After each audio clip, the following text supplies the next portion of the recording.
నమస్కారం అండి. This is #you. Seediri Appalaraju 47 ఏళ్ల వయసు, 1981 Born if I'm not mistaken. ఎందుకంటే చెక్ చేసుకోవాల్సి వస్తుంది వీళ్ళ గురించి. 1981, 46, 47 ఏళ్ల వయసు, 18 ఏళ్ల కొడుకు, ఒక యాక్సిడెంట్. ఇది వరకు మంత్రిగా పనిచేసి ఎంతో కొంత జ్ఞానం, డబ్బులు బాగానే సంపాదించుకుని ఉండాలి. డబ్బులు అయితే బాగానే సంపాదించుకున్నాడు సీదిరి. కానీ కొడుకుని తీసుకొచ్చి యాక్సిడెంట్ చేసామని తర్వాత కాళ్ళు కీళ్ళు ఇరక్కొట్టకుండా, లేకపోతే పోలీసులకు సరెండర్ చేయకుండా డ్రామా చేశాడు. విపరీతమైన డ్రామా. ఇతని పైన ఈ కేసులో లొసుగుగా పార్టిసిపేట్ చేసిన పోలీసుల్ని సస్పెండ్ కూడా చేస్తారు ఇద్దరిని. ఆ యాక్షన్ కూడా అయిపోయింది స్వాహా. కొడుకేమో నేను బాగానే ఉన్నాను నాన్న అంటే లేదని స్ట్రెచ్చర్ డ్రామా నడిపాడు సీదిరి.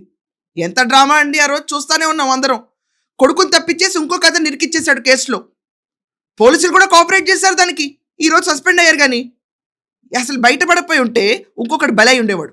వీళ్ళ కొడుకు చేసిన డ్రామాకి, వీడు చేసిన హిట్ అండ్ రన్ కేసుకి ఇంకొకటి బలై ఉండేవాడు. ఇది రాష్ట్రం అంతటా చూసింది. ప్రయోజనం ఏంటి దీనివల్ల? ఏమన్నా ప్రయోజనం ఉందా? ఎక్కడా ఉండదు. పోనీ వైసీపీలో ఉన్న కొంచెం అన్న విజ్ఞత అనేది ఏడుస్తుందా? అది లేదు. జగన్మోహన్ రెడ్డి ఎక్కడ సీదిరి అప్పలరాజు అసలు మనిషినే మార్చేశాడు అక్కడ యాక్సిడెంట్ అనే విషయాన్ని ఖండించడు. ఇతని పైన పెట్టిన కేసుల మీద ఏడుస్తాడు ఎప్పుడు చూసినా చిన్నపిల్లాడని.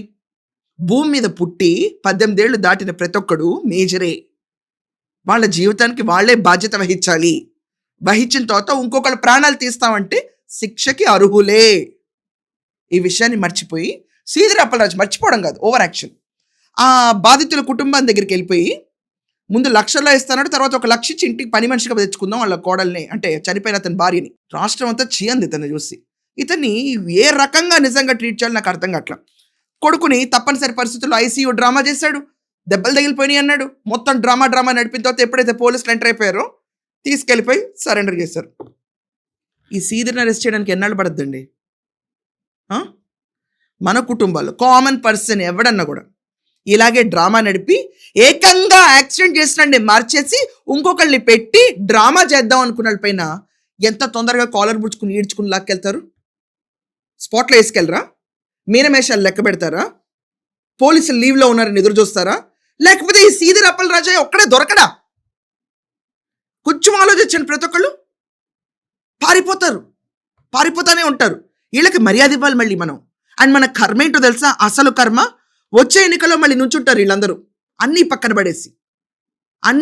పడేసి వచ్చే ఎన్నికల నుంచి మాకు ఓట్లేనని అడుగుతారు వచ్చి మళ్ళీ. ఈ సీదిరి అప్పలరాజు మానసిక వైకల్యం అన్నది నేను అసెంబ్లీలోనే చూశాను. ఏంటి ఇక్కడ నేను డాక్టర్ అధ్యక్షన్, నాకు తెలుసు ఇది ఒక రకమైనటువంటి మానసిక వ్యాధి. ఇది ఒక జబ్బు అధ్యక్షన్. It's a medical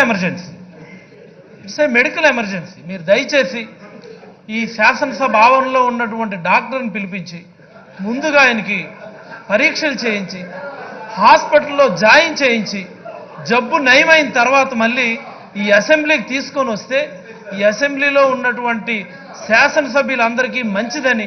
Chandrababu Naidu గారిని మానసికంగా ప్రాబ్లం ఉంది, అర్జెంటుగా హాస్పిటల్ తీసుకెళ్ళాలి, లేకపోతే ఇక్కడ ఉన్న శాసనసభ్యులకి చాలా ప్రమాదం అని చెప్పాడు. ఇంత ప్రమాదకరమైన సీదిరి అప్పలరాజుని ఇప్పటిదాకా అరెస్ట్ చేయాల.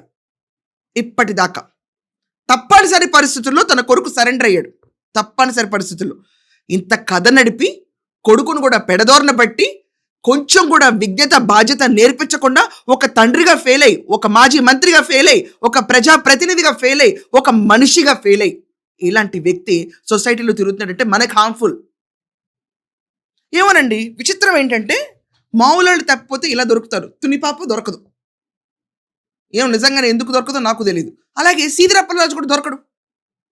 అరెస్ట్ చేద్దామంటే కనపడరు, మాయమైపోతారు, అన్నీ సద్దుమడుగుతంతో బయటకు వస్తారు. జస్ట్ ఎలాంటి విషయాల్లోకి వస్తారంటే పోలీస్ స్టేషన్కి వెళ్ళి ఇలా సంతకం పెట్టి వచ్చేంత ఈజీగా వస్తారు.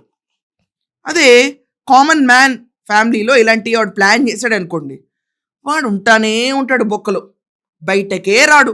ఎన్నాళ్ళు పడుతుందో వాడికే తెలీదు, మగ్గుతానే ఉంటాడు.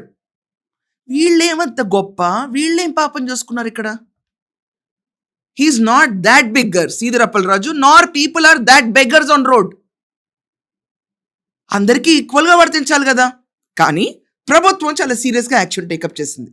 మొత్తం సీసీటీవీ ఫుటేజ్ లాగటం, మొత్తం వీళ్ళని ఎక్స్పోజ్ చేయటం, చెత్తగా వీళ్ళు చేసిన వ్యవహారాలన్నీ బయటికి పుంకాలుగా వచ్చేసినాయి.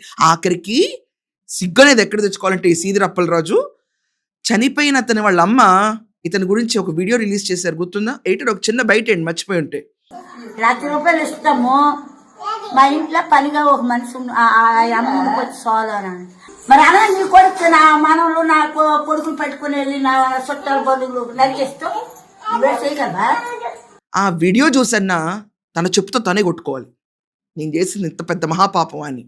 అది కూడా లేదు, పశ్చాత్తాపం లేదు, రిమోర్స్ కొంచెం ఎక్కడన్నా వెతికి చూస్తా కూడా ఇలా మొహాల్లో కనపడవు. మేము చేసింది కరెక్టే అంటారు. ఇంకేమన్నా అంటే మమ్మల్ని మేము కాపాడుకోకపోతే ఈ ప్రభుత్వం కాపాడుతుందా అన్న రీతిలో ఉంటారు. ఇతను దొరకడండి. అప్పలరాజు అరెస్ట్ అని 2 రోజుల నుంచి చూస్తున్నాం అందరం. అయ్యాడా? అవ్వడు. I don't know. Jaganmohan Reddy విషయంలో కూడా కోర్ట్స్ ఈజీగా బెయిల్ వచ్చేస్తాయి. 6 ఏళ్లకు ఒకసారి కోర్టుకు వెళ్తాడు. అదే మనలాంటి వాళ్ళం అయితే NBW ఇష్యూ అయిపోతుంది. కోర్టు హియరింగ్ రాలేదో NBW భయపడతా పరిగెట్టుకుంటూ వెళ్ళాలి. లిక్కర్ కుంభకోణంలో అంతిమ లబ్ధిదారుడు దాకా వెళ్ళి అలా వెనక్కి వచ్చేస్తాం. కల్తీ లడ్డు విషయంలో అంతిమ లబ్ధిదారుడు దాకా వెళ్ళి ఇలా వెనక్కి వస్తాం. ఏంటిదంతా? ఇది చివరికి సీదిరికి కూడా ఈ ప్రివిలేజ్ ఉందంటే చాలా గొప్పగా వెళ్తుంది. రేపు ఇంకొక సామాన్యుడు ఇలాగే డ్రామా వేస్తే పోలీసులు అరెస్ట్ చేస్తారా, లేకపోతే సీదిరిని వదిలేస్తామని చెప్పి ఆ రెఫరల్ చూపిస్తే వదిలేస్తారా? I think this is a request. ఎందుకంటే చంద్రబాబు నాయుడు గారి ప్రభుత్వం ఎప్పుడూ సంక్షేమం, దాని తర్వాత పెట్టుబడులు, అభివృద్ధి మీద ఫోకస్ చేస్తున్నారు. న్యూసెన్స్ ఎక్కువైపోయింది రాష్ట్రంలో ఇలాంటి వాళ్ళందరి వల్ల. No doubt about it. ప్రశాంతంగా పని కూడా చేసుకోనివ్వరు, ఎవరు చేసుకోనివ్వరు. వారం డ్రామాలు పెడతారు ఈ వైసీపీ వాళ్ళు, అరాచకపు డ్రామాలు. కొంచెం ఫోకస్ చేసి సీదిరిని అర్జెంట్గా యాక్షన్ తీసుకోవాలి సీఎం గారు. తీసుకోకపోతే ఇది రాంగ్ మెసేజ్ వెళ్తుంది జనాల్లోకి. చెప్పండి మీరు అందరూ, ఎక్కడ దాక్కుంటాడు ఈ సీదిరి? అండ్ ఈ సీదిరిని అరెస్ట్ చేయకుండా మనందరిపైన న్యాయాలు చట్టాలు పనిచేస్తాయంటే కరెక్టా? మీ ఒపీనియన్ రాయండి. That's all for now. Thank you.